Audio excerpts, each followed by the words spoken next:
Hello साथीहरू, नेपाल राष्ट्र bank केन्द्रीय कार्यालयले मानव संसाधन व्यवस्थापन विभागले दरखास्त फारम भर्ने सम्बन्धी सूचना निकाले धेरै मात्रामा भ्याकेन्सी खुलाएको रहेछ। देख्न सक्नुहुन्छ यो हाम्रो नेपालको सेन्ट्रल बैंक रहेको छ।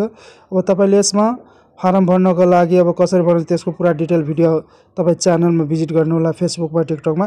तर यहाँ हेर्न सक्नुहुन्छ कति मात्रामा विज्ञापन खुलाएको छ। यहाँ देख्न सक्नुहुन्छ जम्मा सबभन्दा बढी तपाईको सहायक निर्देशक अधिकृत तृतीयमा 39 वटा खुलाएको छ। त्यस्तै सहायक द्वितीय प्रशासनमा 21 वटा, त्यस्तै सहायक निर्देशक 4 वटा, सहायक निर्देशक 10 वटा, त्यस्तै 1 वटा।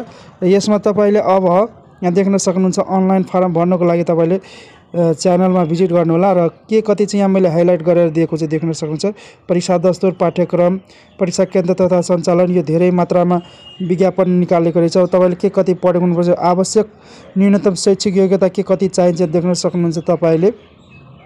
अब यहाँ रहेको छ सहायक निर्देशकमा तपाईले मान्यता प्राप्त राष्ट्रिय तथा अन्तर्राष्ट्रिय चार्टर्ड अकाउन्टेन्ट संस्थाबाट चार्टर्ड अकाउन्टेन्ट उत्तीर्ण गर्ने। त्यस्तै सहायक द्वितीयमा तपाईले मान्यता प्राप्त शिक्षण संस्थाबाट प्रमाणपत्र त वा 10+2 वा सो सरह भनेको छ। तपाईले यहाँ भनेको छ र तपाईले यहाँ के भनेको छ, जुन सङ्गठित संस्थाको जुन द्वितीय खरिदार 14 सालको जुन थियो पूर्व योग्यता परीक्षा उत्तीर्ण गरेको हुनुपर्छ भनेर भनेको छ।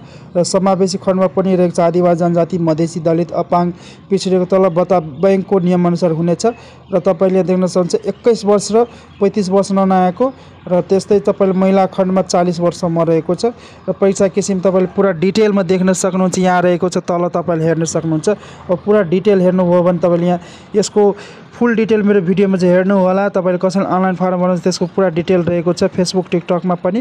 र आई होप कि तपाईलाई भिडियो मन पर्यो भिडियोलाई लाइक गरेर च्यानललाई सब्स्क्राइब गर्न साथै बेल आइकनलाई पनि press. Thank you so much, धन्यवाद।